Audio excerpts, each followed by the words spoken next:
to grill. I love to make cocktails. I love to create an environment that's family fun and friendly. We have a big kind of open concept room that our kitchen and our family room's in.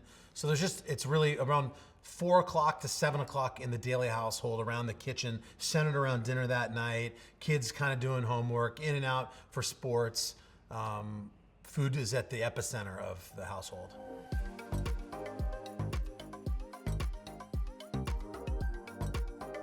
I did not think about food when I was growing up, really, especially as far as cooking. Because when I was in the 80s, my mom would make pork chops and they were gray and they were a can of onion soup and it was awful. She made great fried chicken. My mom was from the South. So she was a good cook, but my dad was Italian. He made good Italian food, but like the cooking was handled.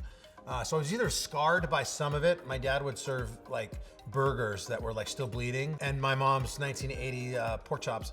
That kept me away from food. And then when they cooked great meals, it's like, oh, they got it covered. So I never thought about that, never thought about making food.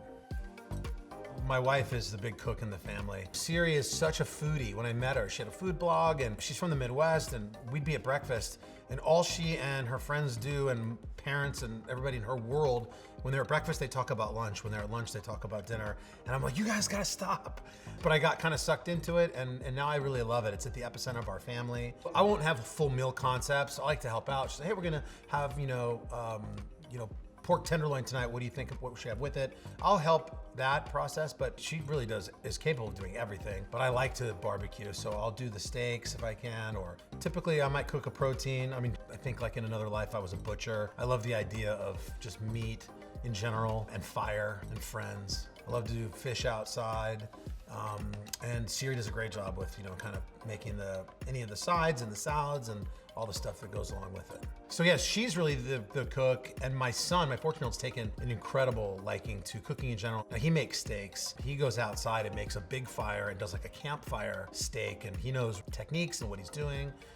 So yeah, Jackson is a big chef. And I follow him around like a mad scientist, kind of picking up after him and putting things away so that my wife doesn't get, have to deal with it at a later point.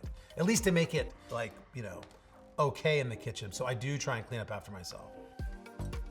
I love it. I think it's something we think about now kind of all day. What's for dinner, and then what's that process gonna be like? Who's gotta go to the store? What store are we gonna go to get the best ingredients for whatever we're making? And it's fun. It's almost like a healthy distraction, I think, from all the stress of the job and our just busy lives.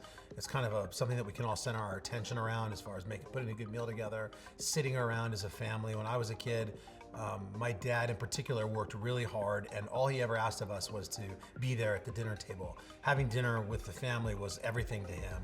And so that's really stuck with me. As busy as I am all over the country, I love having dinner with my family. Even if it's 30 minutes and they want to run out to their friends' houses or go outside and play after, that's great. But I grew up that way, where family time around the table is really important.